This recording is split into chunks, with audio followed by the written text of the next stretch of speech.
আমাৰ 4খন জিলাত আমি খুব ক্ষিপ্ৰতাৰে কৰিবলৈ লৈছোঁ যিখিনি আমাৰ এনৰোল হোৱা ষ্টুডেণ্টছবিলাক আছে সেই সকলৰ কাৰণে এটা লিষ্ট পাব আৰু সুবিধাজনক হ'ব কিন্তু যিবিলাকে আউট অফ স্কুল আছে সেই সকলৰ কাৰণে মই ইতিমধ্যে আমাৰ ডিসি আৰু জইণ্ট ডাইৰেক্টৰক কৈছোঁ যে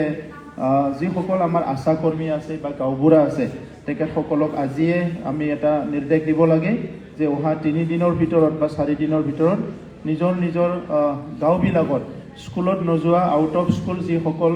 15 পৰা 18 বছৰৰ আছে তেখেতসকলৰ লিষ্টটো দিব লাগে আৰু বাহিৰতো কাউণ্টাৰৰ ব্যৱস্থা কৰিব লাগে তেতিয়া আমাৰ অতি সহজে 100% হোৱাটো সম্ভৱ হ'ব এই ভ্যাকচিনটো কিয় ল'ব লাগে কাৰণ এই বেমাৰটো সংক্ৰামক হয় তো ইয়াৰ কাৰণে আমাৰ বহুত সময়ত কি হয় যে মোৰ ভ্যাকচিন নললেও একো নহয় মই ভ্যাকচিন নলম তেনেকা চিন্তা কৰে কিন্তু কথাটো হৈছে কি শুনি আছেনে সবে আমি হল সোশিয়াল এনিমেল আমি সোসাইটিত থাকো মানুহ সমাজকবাদী থাকিব নোৱাৰো আৰু আনপিনেও মোৰ কাৰণে মোৰ ফ্যামিলিটো যাতে একো নহয় এই বস্তুটো আমি চাব লাগে যে মইহে নেগলেক্ট কৰিছোঁ মইহে ইগনোৰ কৰিছোঁ কিন্তু বেমাৰটো মোৰ তাত অহা মানে এই বেমাৰটো এনেকুৱা নহয় যে মইয়ে মৰি যাম এই বেমাৰটো মোৰ পৰা বেলেগ তাত যাব তো সেইকাৰণে মোৰ ইমিউনিটিটো ষ্ট্ৰং থাকিলে তেতিয়া এই বেমাৰটো মোৰ লেভেলতে মই সেইটো যদি ৰাখিব পাৰোঁ তেতিয়া মানে বেলেগ তাত সেইটো নাযাব পাৰে তো সেইকাৰণে আমাৰ সকলোৱে যে ভ্যাকচিনটো ল'ব লাগে আৰু যিমান পাৰে আমি এই বেমাৰটো যাতে এটা লেভেলত ৰোধ কৰিব পৰা যায় সেফ হ'ব পাৰে আৰু আনপিনেদি অলপ আগতে ডিসি কোৱাৰ নিচিনা যে আমি যদি বেলেগ জায়গাত যাব লাগে এতিয়া আইডেন্টিটি কাৰ্ডৰ লগতে ভ্যাকচিন হৈছে নে নাই এইটো চাই মানে বেলেগ কিছুমান ষ্টেটবিলাকত তো সেইকাৰণে ভ্যাকচিনটো লোৱাটো খুব দৰকাৰ মই ষ্টুডেণ্টসকলৰো অনুৰোধ কৰিছোঁ যে ভ্যাকচিনটো যাতে চবে লয় আৰু নিজৰ ফ্ৰেণ্ডবিলাককো ক'ব লাগে কোনোবা আজি অহা নাই চবকো ক'ব লাগে আৰু ভ্যাকচিন লোৱাৰ পিছত সবে মানে এইটো ক'ব লাগে যে মই ভ্যাকচিনটো ল'লোঁ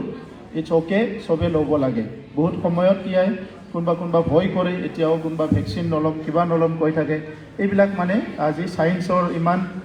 আগুৱাই গ'লো আমি সময়ত এইটো ভাল কথা নহয় তো সেইকাৰণে সবে যাতে ভ্যাকচিনটো লয় এইটো মই অনুৰোধ কৰিছোঁ আৰু বেলেগ কথা আজি নাপাতোঁ সকলোলৈ নতুন বছৰৰ শুভেচ্ছা থাকিল আজি 3 তাৰিখ হ'ল তো সময়টো খুব স্পীডত গৈ আছে সবে যাতে ভালকে ষ্টাডি কৰে আৰু সকলোৰে নিজৰ কেৰিয়াৰ গঢ়াৰ কাৰণে সবে চেষ্টা কৰে মই সেইটো অনুৰোধ কৰিছোঁ এই বছৰ আমাৰ মুখ্যমন্ত্ৰী ডাঙৰীয়া এটা নিৰ্দেশ দিয়াৰ লগে নিউ ইয়াৰত বহুত মানুহ এক্সিডেণ্ট হৈ মৰা আছিলে পাৰ্টি খাই তো এই বছৰত অলপ ষ্ট্ৰিক্ট কৰি দিয়াৰ কাৰণে মানুহ মৰা খবৰে অহা নাই তো সেইবিলাক ভাল কথা তো আমি কি হয় এটা আইন এটা বনালে মহাত্মা গান্ধীয়ে সেইটোৱে কৈছিলে জাতিৰ পিতাই যে এটা অনুষ্ঠান চলিবৰ কাৰণে এটা সমাজ চলিবৰ কাৰণে এটা দেশ চলিবৰ কাৰণে এটা আইন বনাব লাগে আৰু সেই আইনটো সবে মানি চলিব লাগে মানে টপ মেনৰ পৰা লাষ্ট মেনলৈকে সেইটো মানি চলিব লাগে এতিয়া আইন এটা বনাই দিছে কিমান সুন্দৰ হৈছে গোটেই অসমত পিকনিকো চলি আছে কিন্তু পিকনিক খাৱাৰ নামত কোনো এনেকুৱা ইমান বিশৃংখল হ'ব পৰা নাই সো কোকৰাঝাৰৰ এটা ভালনাৰেবিলিটিটো এইটো হৈ আছে ৰিস্ক এটা হৈ আছে কি ইয়াত ইউথ সেকশনৰ মাজত বহুতখিনি জাগাই ড্ৰাগছ কিবা কিবি সেইবিলাক হৈ আছে মই ষ্টুডেণ্টসকলক কৈছোঁ দেয়াৰ ইজ মানে এটা আছে এটা কিতাপ এখন লিখিছিলে এজন মানুহে 1 minute can change your life আমাকো বহুত কম্পেল কৰে মানুহবিলাকে যে বেয়া কাম কৰিবৰ কাৰণে মই সিদিনা সায়েন্স কলেজৰ প্ৰগ্ৰামতো কৈছিলোঁ কি এই কাৰণে আমি সদায় মানে নিজকে সেভ কৰি ৰাখিবা যিমান মানুহে ক'লেও বেয়া কথা বেয়া কাম এইবিলাকত কোনো তাৰ কাৰণত এণ্ডালছ হ'ব নালাগে একবাৰ হৈ গ'লে সেইটো লাইফটো মানে স্পইল হৈ যায় তো এই কাৰণে সবে সেভ থাকিব মই আশা কৰিছোঁ আৰু সকলো আজি ভ্যাকচিনটো ল'ব আমাৰ নাৰ্ছ বাইদেউসকলে ভ্যাকচিনটো ভালকৈ দিব যাতে হাতবিলাক নিবিষায় ন তো